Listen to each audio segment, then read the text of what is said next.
You are here because you have a business and you desire to grow that business exponentially. You don't want to grow it linearly. You don't want to grow it incrementally, but you want to grow it exponentially end over end. Well, there are three functions of business. If you're focused on the wrong function, your business won't grow. So, what are the three functions of business? Function number one of business is innovation. Function number one, innovation.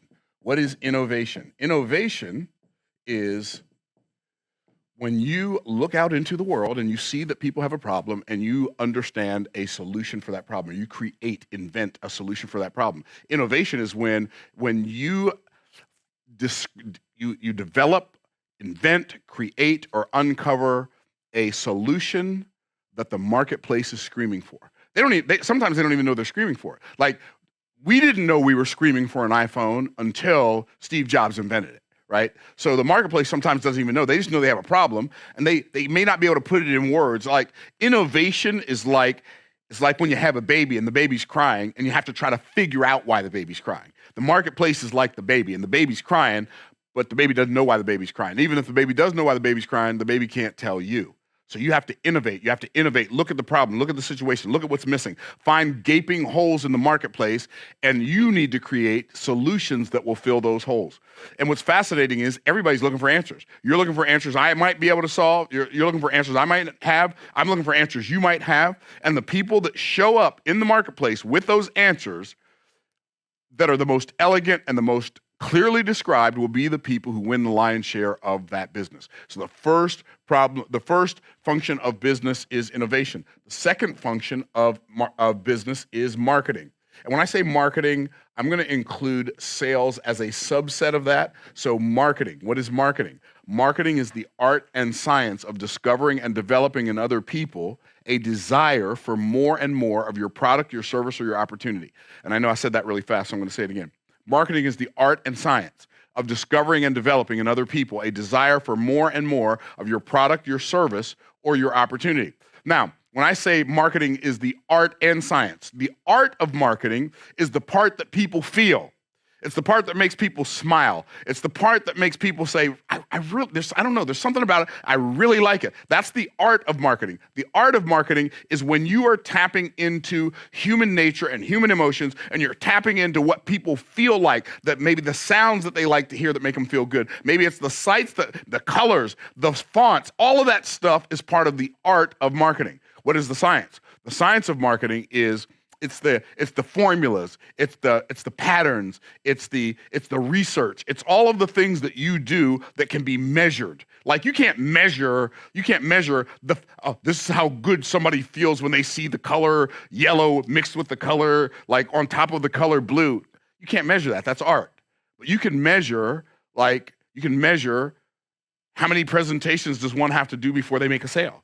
That's the science. You can measure how many people do I have to put my message in front of before somebody gives me their name and email address. You can measure that, right? So marketing is both art and science. And what happens is an artist will get involved in business and they will think it's all about the art. And a scientist will get involved in business and they'll think it's all about the science. But it's not all about either one. It's all about both. In fact, people buy, and you've probably heard me say this once or twice, but people buy for one reason and one reason only. That's because they feel like it. In fact, human beings, I believe, are singularly motivated. What does that mean? I believe people do things for one reason only. That's because they feel like it. And so your job as an entrepreneur, as a business owner, as a solution creator, is to help people feel like, create an environment that makes people feel like buying your solution. Now, after you create the environment that makes them feel like buying it, that's the art, then you give them some logical reasons to justify the feeling that they have so that they actually hand over the money. That's the science. So marketing is the art and science of discovering. Now, most people think that marketing is handing out information. It's about disseminating information. It's about handing out flyers. That's not marketing. That's promotion, but it's not marketing. Marketing is not giving out information. Marketing is gathering information. It's the market research, right? It's the art and science of discovering what? In other people, a desire for what you have. So here's what's really fascinating to me. People say, Myron, where do I find people to sell my stuff to? You're asking the wrong question. That's always the wrong question. Where do I find people to sell? But I got this really great thing that I've innovated, that I've invented. Where do I find people to sell this to? You're asking the wrong question. You should be asking the question, how do I make myself findable for people who already want to buy what I already want to sell? That's a better question, because there are right now hundreds, maybe thousands, maybe tens of thousands, maybe hundreds of thousands, potentially millions, potentially tens of millions, potentially hundreds of millions of people in the world who would already love to buy what you'd already love to sell if they only knew you existed. And they can't find you. So you know what they do? They buy from the person they can find. How many of y'all tracking? Wave at me, my peeps. Okay, so good. So what we want to do is we want to make sure when we're innovating, we're using the art and science of discovering. We're discovering in other people. We're out in the marketplace looking for holes in the marketplace. You want a scientific tip right now? Here's a tip for you. There's a website called Answer the Public, right? So if you go to answerthepublic.com, it shows you questions people are asking about a specific topic.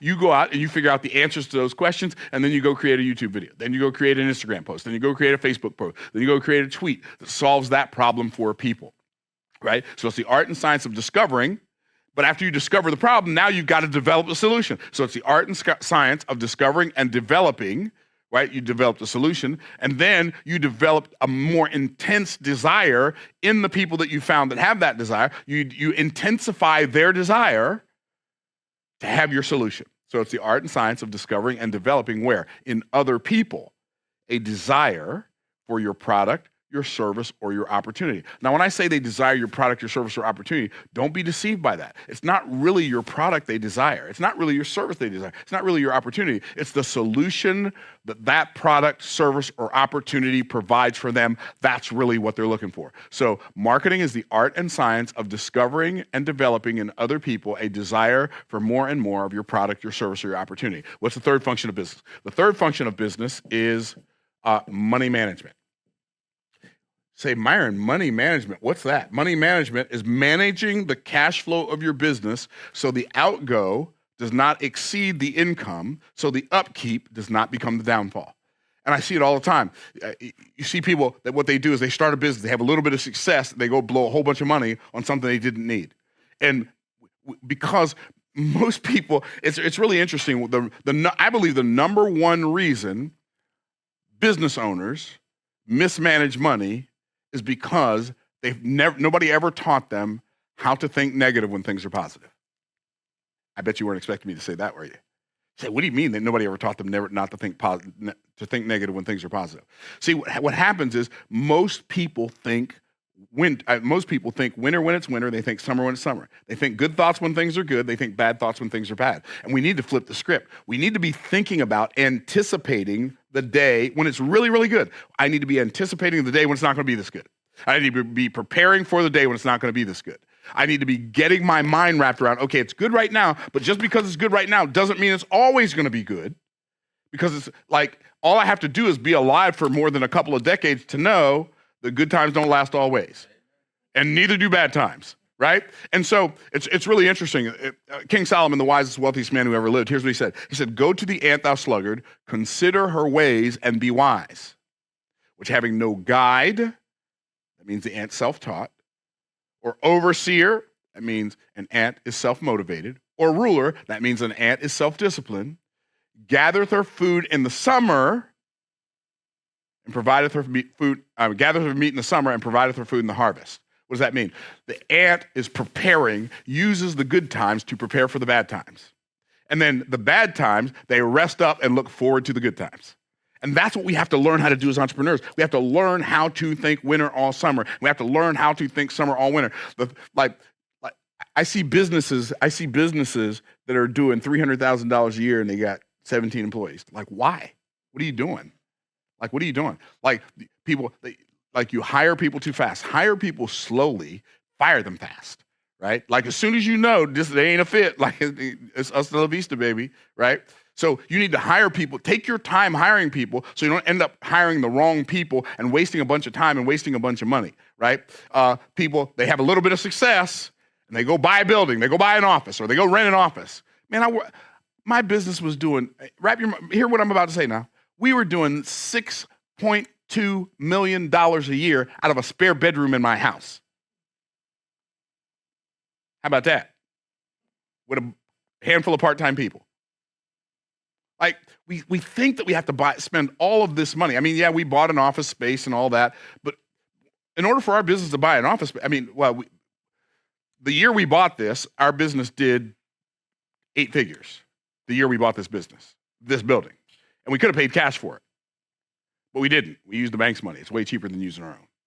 What am I saying? I'm saying think winter all summer. So innovation, marketing, money management. Now here's the question.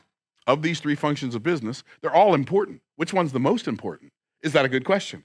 Because the one that's the most important is the one that we really need to hyper obsess over. Which one is the most important function of business? I'll tell you which one. Innovation. Good guess. Anybody have a different guess or the same guess? Who thinks innovation? Okay, a couple of y'all. Who thinks something else? Yes, ma'am. Marketing. Alana thinks marketing. Who thinks marketing? Two people think marketing. Who thinks money management? Okay, money management. Deborah thinks money management. Now, who's not going to raise their hand no matter what I see? Because we got some of those too. Okay, there we go. Okay, so, all right. So the most important function of business by far is marketing. Why? Well, because if you're good at innovating and you're not good at marketing, you ain't going to make no money. See, people who are good at marketing, they make money even if they're not good at innovation, which is kind of unfortunate, which makes a bad name for those of us who are good at innovation and marketing, right? If you're good at money management, but you're not good at marketing, you're not going to have any money to manage, right?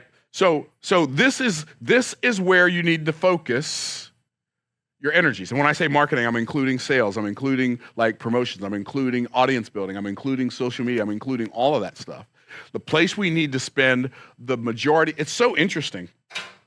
Like, you don't have to be great at a lot of things. You just have to, if you're really good at one thing, and then you spend most of your efforts in building your audience, in your marketing, your business can succeed.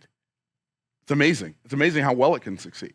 Like our business is fairly successful. It's all relative, right? It's all relative. It's fairly successful. I mean, we do millions and millions and millions and millions and millions and millions of dollars a year. So most people would like to have that as a business. The thing that we obsess over the most in our business is the marketing department. We have more people in our marketing department than all of the other departments put together. And right now, we're looking to hire some people. And guess where we're looking to hire? Marketing. People to edit videos. People who are social. Like, here's what I discovered.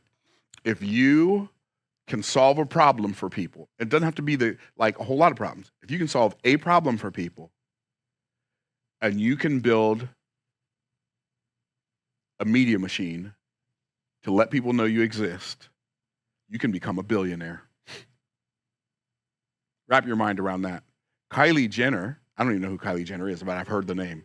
I know, if she came in here, I wouldn't recognize her. I have no idea. But I heard somebody talking about this as a stat. She became a billionaire when she was 24. She didn't become a billionaire because she was a genius at innovating. She became a billionaire because a whole bunch of people knew who she was. Think about it. What is a celebrity? A celebrity is nothing more than a person a whole bunch of people know who they are.